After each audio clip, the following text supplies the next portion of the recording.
হতে চলেছে কৃষক বন্ধু প্রকল্পের ফিল্ড ভেরিফিকেশন শিবির।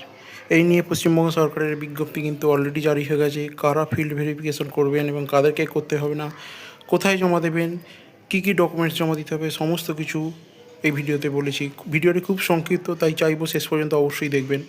এখানে দেখুন লেখাই আছে, পশ্চিমবঙ্গ সরকারের কৃষি দপ্তরের নির্দেশিকা অনুযায়ী কৃষক বন্ধু প্রকল্পের উপভোক্তাদের ফিল্ড ভেরিফিকেশন শিবিরের কার্যক্রম নিম্নলিখিত সময়সূচি অনুযায়ী পরিচালিত হবে।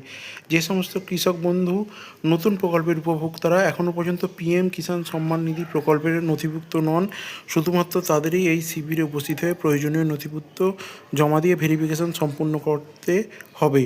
অর্থাৎ একটা জিনিস কিন্তু পরিষ্কার বোঝা গেল যে কাদেরকে জমা দিতে হবে, যারা এখনও কৃষক বন্ধু পান অথচ পিএম কিষাণ অর্থাৎ যে কেন্দ্রীয় যে কৃষক বন্ধুর ন্যায় প্রকল্পটি আছে সেই প্রকল্পটিতে অন্তর্ভুক্ত নন বা তার সুবিধা পান না, তাদেরকেই কিন্তু জমা দিতে হবে। এবং আমাদের গত 22শে জুনের বাজেটে আমাদের অর্থমন্ত্রী কিন্তু ঘোষণাই করেছিলেন যে কৃষক বন্ধু কিন্তু এবার বন্ধ হয়ে যাবে।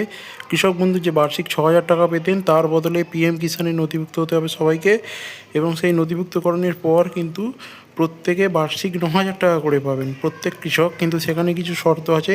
কৃষক বন্ধু থেকে পিএম কিষাণটা একটু আলাদা।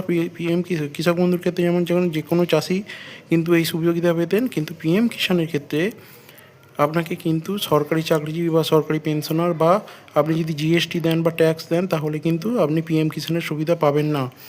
এইখানে এবার কিন্তু বলে দিচ্ছি, যারা কিন্তু পিএম কিষাণ অলরেডি পেতেন এবং কৃষক বন্ধু দুটো প্রকল্পেই পেতেন, তাদের ক্ষেত্রে কিন্তু যেহেতু পিএম কিষাণ আধার কার্ড দিয়ে রেজিস্ট্রেশন করা ছিল, তাই তাদের ক্ষেত্রে কৃষক বন্ধু পেলেও তাদের আর ভেরিফিকেশনের দরকার নেই, কারণ তাদের ক্ষেত্রে কৃষক বন্ধুটা কিন্তু বন্ধ হয়ে যাবে। এবং যারা কৃষক বন্ধু শুধুমাত্র পেতেন, পিএম কিষাণ পেতেন না, তাদের ক্ষেত্রে কিন্তু ভেরিফিকেশন করতে হবে যাদের কৃষক বন্ধুর নামটি পিএম কিষাণে ওঠে এবং বার্ষিক যে 9,000 টাকা সুবিধা সেটি যাতে পান, এখন যেটি 6,000 টাকা পাতেন। তো চলুন এখানে দেখাই আছে, লিখুন যারা ইতিমধ্যে পিএম কিষাণ সম্মান নিধি প্রকল্পে নথিভুক্ত আছেন এবং আর্থিক সুবিধা পাচ্ছেন তাদের এই ক্যাম্পে নথি জমা দিতে হবে না। গুরুত্বপূর্ণ নির্দেশাবলী কি?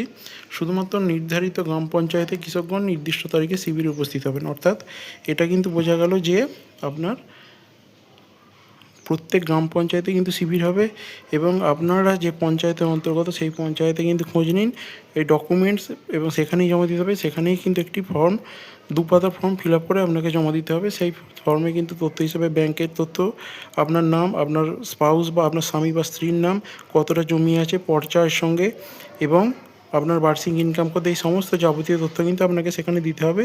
সেই ফর্মটি কীভাবে ফিল আপ করতে হয় আমি কিন্তু অলরেডি ভিডিও ছেড়ে দিয়েছি, চাইলে এই চ্যানেল থেকেই দেখে নিতে পারেন। এরপর দেখুন সমস্ত নথির আসল এবং 1 কপি করে পরিষ্কার জেরক্স আনতে হবে। অর্থাৎ প্রত্যেক যে ডকুমেন্টসগুলো নিয়ে যাবেন ওনারা কিন্তু ভেরিফিকেশনের জন্য কিন্তু অরিজিনাল দেখবেন এবং তার সঙ্গে একটা করে জেরক্স নিয়ে যাবেন, এবং জেরক্সের নিচে অবশ্যই সেলফ অ্যাটেস্টেড হবে, অর্থাৎ যার ডকুমেন্টস তার সই থাকবে। কী কী ডকুমেন্টস নিতে হবে? অসম্পূর্ণ বা ভুল নথি জমা দিলে কিন্তু ভেরিফিকেশন হবে না। অযাচিত ভিড় এবং সমস্যা এড়াতে নির্দিষ্ট তারিখ ছাড়া অন্য দিনে শিবিরেই উপস্থিত না হতে বিশেষ অনুরোধ করা হচ্ছে। অর্থাৎ যে একটা অঞ্চলে যেহেতু অনেক কৃষক একসঙ্গে গেলে সমস্যা হবে, তাই নির্দিষ্ট দিনেই যাওয়া বাঞ্ছনীয়। এক্ষেত্রে কোন দিন আপনার পঞ্চায়েতের ক্ষেত্রে সেটি হয়তো আলাদা হতে পারে, সব পঞ্চায়েতে এক ডেট নয়, তাই আপনার পঞ্চায়েতে খোঁজ নিন সেটি কিন্তু, বা আপনার লোকাল স্থানীয় নেতৃত্বের কাছে খোঁজ নিন, তারা কিন্তু বলে দেবেন। আর একটা জিনিস কিন্তু খেয়াল রাখতে হবে যে এই কৃষক বন্ধু ভেরিফিকেশন কিন্তু আগামী 4 সপ্তাহ অর্থাৎ 28 দিনের মধ্যে কিন্তু শেষ করতে হবে। প্রয়োজনীয় নথিপত্র কি? উপভোক্তার বা উপভোক্তার স্বামী স্ত্রী, অর্থাৎ যিনি কৃষক বন্ধু প্রকল্প পেতেন কিন্তু পিএম কিষাণ পেতেন না, তাদের এবং উভয়েরই কিন্তু আধার কার্ড, ভোটার কার্ড, ব্যাংকের পাসবই, জমির পর্চা, খতিয়ান বা আরওআর, রেশন কার্ড যেক্ষেত্রে প্রযোজ্য, আধার সংযুক্ত মোবাইল নাম্বার। এক্ষেত্রে কিন্তু আরেকটি কথা বলার আছে যে এই যে ধরুন যাদের ক্ষেত্রে নিজের নামে জমি নেই অর্থাৎ মিউটেশন হয়নি, তাদের ক্ষেত্রে কিন্তু আরেকটি ডকুমেন্টস লাগবে, সেটি হচ্ছে ওয়ারিশন সার্টিফিকেট। ওয়ারিশন সার্টিফিকেট ছাড়া কিন্তু আপনার নামে যে নথি আছে সেটি কিন্তু আপনি প্রমাণ করতে পারবেন না। এরপর লাগবে দেখুন বর্তমান তারিখ অনুযায়ী বাংলার ভূমি পোর্টাল থেকে প্রাপ্ত সর্বশেষ জমির তথ্য, অর্থাৎ বাংলার ভূমি পোর্টাল থেকে আপনার যে লাস্ট যে তথ্যটা আছে একদম আপডেট তথ্য, কতটা জমি আপনার নামে আছে সেই অনুযায়ী আপনি পিএম কিষাণ প্রকল্পের টাকা পাবেন, সেই তথ্যটা কিন্তু বা সেই পেজের প্রিন্ট আউটটা কিন্তু দেবেন।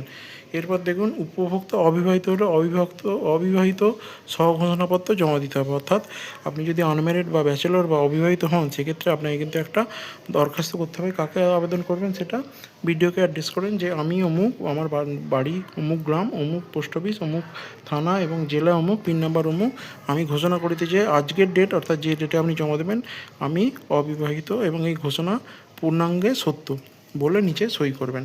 এইগুলো নিয়ে এবং সমস্ত অরিজিনাল ডকুমেন্টস নিয়ে এইগুলো জেরক্স করবেন 1 কপি করে। জেরক্স করে কিন্তু তার নিচে যার ডকুমেন্টস তার নিচে সই করবেন। করার পর কিন্তু দেখুন পঞ্চায়েত থেকে আপনি একটি 2 পাতা ফর্ম দেবেন ভেরিফিকেশনে।